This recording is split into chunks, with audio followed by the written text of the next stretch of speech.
Hello everyone, welcome to your channel MP board English medium. So guys, जैसे जैसे MP board की exams करीब आती है, एमपी बोर्ड के हर बच्चे के ज़बान पे दो नाम बहुत ही ज़्यादा पॉपुलर हो जाते हैं। वो है परीक्षा बोध और परीक्षा अध्ययन। इन दोनों बुक्स की पॉपुलैरिटी आखिरी के महीने में इतनी ज़्यादा होती है कि हर बच्चा इन बुक्स के बारे में जानना चाहता है और बार बार ये सवाल पूछता है कि भैया आखिर इन दोनों बुक्स में से बेस्ट कौन सी है। इस पे मैं हर साल वीडियो भी लेकर के आता हूँ कि दोनों में से कौन सी बुक आप लोगों को लेना चाहिए। एज मैं इस साल भी कर रहा हूँ, आप लोगों को अल्टीमेट कंपेयर करके बताऊंगा कि परीक्षा बोध और परीक्षा अध्ययन में से आप लोगों के लिए बेस्ट बुक कौन सी हो सकती है। मैं कुछ पैरामीटर्स पे इन दोनों बुक्स को कंपेयर करूंगा, जैसे कि प्राइस पॉइंट की हम लोग बात करेंगे, हम लोग उनमें डिटेल्स की बात करेंगे, कौन सी बुक ज़्यादा डिटेल्ड है, एनसीईआरटी को कौन सी बुक ज़्यादा फॉलो करती है, फिर एक्स्ट्रा कौन सी बुक में ज़्यादा दिया होता है, वो बुक का जो नॉर्मल कंटेंट होता है उसके अलावा एडिशनल कंटेंट कौन सी बुक में ज़्यादा होता है, क्वेश्चन हर साल कौन सी बुक से ज़्यादा पूछे जाते हैं एज़ कम्पेयर टू अदर, और उसके बाद मेरा भी एक ओपिनियन आप लोगों को बताऊंगा कि जैसा आप बोलते हैं कि भैया आपके अकॉर्डिंग कौन सी पढ़ना चाहिए। तो ये सारी चीज़ें इस वीडियो में होने जा रही है, तो वीडियो को एंड तक देखिए, बहुत ही इन्फॉर्मेटिव आप लोगों के लिए वीडियो होने जा रहा है। तो सबसे पहले मैं बात करूंगा कि ये जो परीक्षा बोध है और परीक्षा अध्ययन है आखिर है क्या। जो बच्चा नहीं जानता होगा, इन लोगों को मैं क्लियर कर देना चाहता हूँ। अगर आप लोग सीबीएसई से यहाँ पे शिफ्ट हुए और नहीं जानते इन बुक्स के बारे में, तो जैसे सीबीएसई में होता है, ओसवाल पब्लिकेशंस के आखिरी में हमको एक गाइड दिखने मिलती है जिसमें बहुत सारे प्रैक्टिस क्वेश्चंस होते हैं। तो उसी तरह ये एमपी बोर्ड की ओसवाल समझ लीजिए।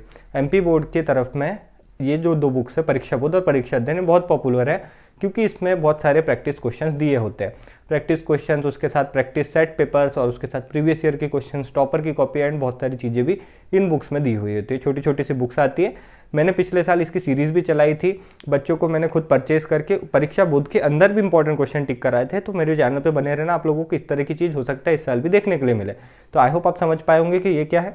ये एक क्वेश्चन के प्रैक्टिस करने के लिए एक छोटी सी गाइड बुक है जो कि एमपी बोर्ड के द्वारा तो नहीं है, कुछ बुक पब्लिकेशंस है जिसको जो रिलीज़ करती है फॉर एमपी बोर्ड प्रिपरेशन। ठीक है, ये छोटी सी क्वेश्चन बैंक की तरह होती है। ठीक, अब बात करें हम लोग कंपैरिजन की, तो पहला आता है प्राइस। तो प्राइस के मामले में सीधा सीधा जो बुक जीत जाती है वो आती है परीक्षा अध्ययन। यहाँ पे पीए का मतलब परीक्षा अध्ययन है और पीवी का मतलब परीक्षा बोध है। तो परीक्षा अध्ययन परीक्षा बोध के कंपैरिजन में थोड़ी सी महंगी आती है, थोड़ी सी यानी 50-60 रुपये ऊपर नीचे, बहुत ज़्यादा उसमें ज़मीन आसमान का फर्क ऐसा तो कुछ नहीं रहेगा। थोड़ी सी परीक्षा बोध सस्ती आती है। इसके पीछे का रीज़न क्योंकि परीक्षा अध्ययन सस्ती आती है परीक्षा बोध से, क्योंकि परीक्षा अध्ययन की पेपर क्वालिटी और थोड़ा सा जो प्रिंटिंग वगैरह होती है थोड़ी लो क्वालिटी की होती है। दैट्स वाई ये जो बुक है परीक्षा अध्ययन में थोड़ी सी हमको सस्ती पड़ती है। और एक और चीज़, दोनों book Hindi medium as well English medium दोनों में अवेलेबल होती है। तो ऐसा नहीं है कि परीक्षा बोध आपको इंग्लिश में मिलेगी या परीक्षा अध्ययन इंग्लिश में मिलेगी। दोनों book Hindi medium English medium दोनों के लिए अवेलेबल होती है। ठीक, दूसरा आता है डिटेल्स। कौन सी बुक में ज़्यादा डिटेल्स होती है? तो इसमें सीधी सीधी जीत जाती है परीक्षा बोध। परीक्षा अध्ययन में बहुत ज़्यादा डिटेल्स नहीं होती। परीक्षा अध्ययन में काम पूर्ति चीज़ें दी होती है, थोड़े बहुत क्वेश्चन, थोड़े बहुत प्रीवियस ईयर क्वेश्चन, एक दो सेट पेपर्स, इससे ज़्यादा कुछ नहीं होता। जबकि परीक्षा बोध की मैं बात करूँ तो यहाँ पे आप लोगों को एनसीईआरटी जो कि सबसे ज़्यादा इंपॉर्टेंट है ना, एनसीईआरटी को फोकस करते हुए बहुत सारे क्वेश्चन देखने के लिए मिलते हैं और बहुत सारे इसमें एनसीईआरटी के भी सॉल्यूशंस आप लोगों को देखने मिल जाते हैं।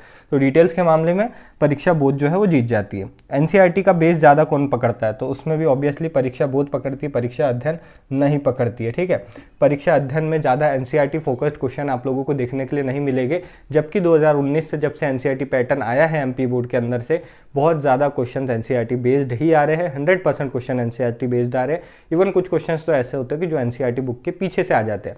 तो एनसीईआरटी की भी इंपॉर्टेंट क्वेश्चन को कोई बुक इंक्लूड करती है, तो यस दैट्स परीक्षा बोध। ठीक है, एक्स्ट्रा कौन से बुक में ज़्यादा दिया होता है? तो अगेन यहाँ पे जीत जाती है परीक्षा बोध, क्योंकि परीक्षा अध्ययन में आप लोगों को बहुत ज़्यादा एक्स्ट्रा चीज़ें देखने के लिए नहीं मिलेगी। वहीं परीक्षा बोध में आप लोगों को प्रीवियस ईयर के question papers, model question papers, ठीक है, प्रीवियस ईयर की भी इन लोगों ने जैसे 2 से 3 साल के दिन अभी स्टार्ट कर दिया है। Model question paper, previous year के क्वेश्चन पेपर, प्रैक्टिस के लिए क्वेश्चन, इसके अलावा एनसीईआरटी के भी सॉल्यूशंस, इतना कुछ देखने के लिए मिलता है। और कई बार तो टॉपर की कॉपी इस साल होगी या नहीं पता नहीं, बट इतना कुछ आप लोगों को परीक्षा बोध में देखने के लिए मिलता है। अध्ययन में ये सारी चीज़ें थोड़ी ना बहुत यहाँ पे लैग करती है, इसलिए यहाँ पे परीक्षा बोध जीत जाती है। फिर यहाँ पे क्वेश्चन आस्क्ड, तो यहाँ पे परीक्षा अध्ययन से भी क्वेश्चन पूछे जाते हैं, बोध से भी पूछे जाते हैं, बट ज़्यादा फ्रीक्वेंसी में पूछूँ और जितना मैं एनालाइज कर पाया हूँ मेरे अकॉर्डिंग परीक्षा बोध से क्वेश्चन एज कम्पेयर टू परीक्षा अध्ययन ज़्यादा पूछे जाते हैं, क्योंकि परीक्षा बोध जो है वो ब्रॉड स्पेक्ट्रम में टारगेट करती है, ज़्यादा क्वेश्चन अपने बुकलेट में पुट करती है। तो ऑब्वियसली जहाँ क्वांटिटी ज़्यादा है वहाँ से मान लीजिए अगर परीक्षा बोध अगर पूरी बुक में मैं निकाल के लाओ 2000 क्वेश्चन है अगर मान लीजिए टोटल बुक में सारा, अगर फिजिक्स ले लो, फिजिक्स के सब चैप्टर मिला के 2000 क्वेश्चन दिए तो 2000 में से 18 क्वेश्चन आना कोई बहुत बड़ी बात नहीं होती। ठीक है, ऐसा नहीं कि अध्ययन में से नहीं आते, दोनों बुक में से आते हैं, बट मैंने पर्सनली परीक्षा बोध यूज़ की थी तो उसमें से मुझे काफ़ी ज़्यादा क्वेश्चन देखने के लिए मिले थे। दैट्स वाई मेरी भी जो रिकमेंडेशन होगी वो आप लोगों के लिए परीक्षा बोध की ही होगी, परीक्षा अध्ययन की नहीं। बट ऐसा नहीं है कि अगर आप लोगों को टीचर बोल रहे हैं अध्ययन लो तो आप नहीं लोगे। गवर्नमेंट स्कूल वाले teachers as well as government school वाले बच्चे, स्पेशली हिंदी मीडियम वाले बच्चों की ज़्यादा इंटरेस्ट होता है परीक्षा अध्ययन में, और जो प्राइवेट होते वाले बच्चे होते हैं उनका बोध में ज़्यादा इंटरेस्ट देखने के लिए मेरे को मिला है। मेरा ओपिनियन परीक्षा बोध रहेगा। अगर आप दो दोस्त हो तो एक परीक्षा अध्ययन ले लो, एक परीक्षा बोध लो, दोनों मिलके पढ़ सकते हो। बुक कब आएगी तो बुक ऑलमोस्ट पीडीएफ्स आप लोगों तक पहुंच चुकी होगी, बहुत ज़्यादा आप लोगों को मिल रही होगी पीडीएफ इधर उधर से कि परीक्षा बोध की आ चुकी है, अध्ययन की आ चुकी है। बट पीडीएफ लेना मत, बहुत कम प्राइस में बुक मिलती है। इवन मैं आप लोगों के लिए लेके आप लोगों को क्वेश्चन टिक कराता हूँ, जबकि मुझे तो कुछ काम है नहीं उस बुक का। तो आप लोग अपने पास बुक ज़रूर रखिएगा, पीडीएफ पे डिपेंडेंट मत रहिएगा। परीक्षा बोध मेरे हिसाब से आप लोगों को लेना चाहिए। इसके अलावा भी कुछ डिटेल्स चाहिए तो मुझे कमेंट सेक्शन में बताइए।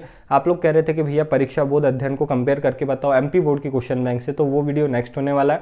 और जो इंपॉर्टेंट क्वेश्चन की सीरीज़ अभी तक रुकी हुई थी वो भी मैं ट्राई करूँगा कि मंडे से वापस उसको फ्लो में लाया जाए, ताकि आप लोगों के एग्जाम से पहले इंपॉर्टेंट क्वेश्चन भी खत्म हो जाए। इसके अलावा कोई डाउट हो तो प्लीज़ कमेंट सेक्शन में कमेंट करके मुझे बताइए। आई होप आप सभी को ये वीडियो पसंद आया होगा, तो इसको लाइक कीजिएगा। Thank you for watching this video. मिलते हैं आप सभी से नेक्स्ट वीडियो में।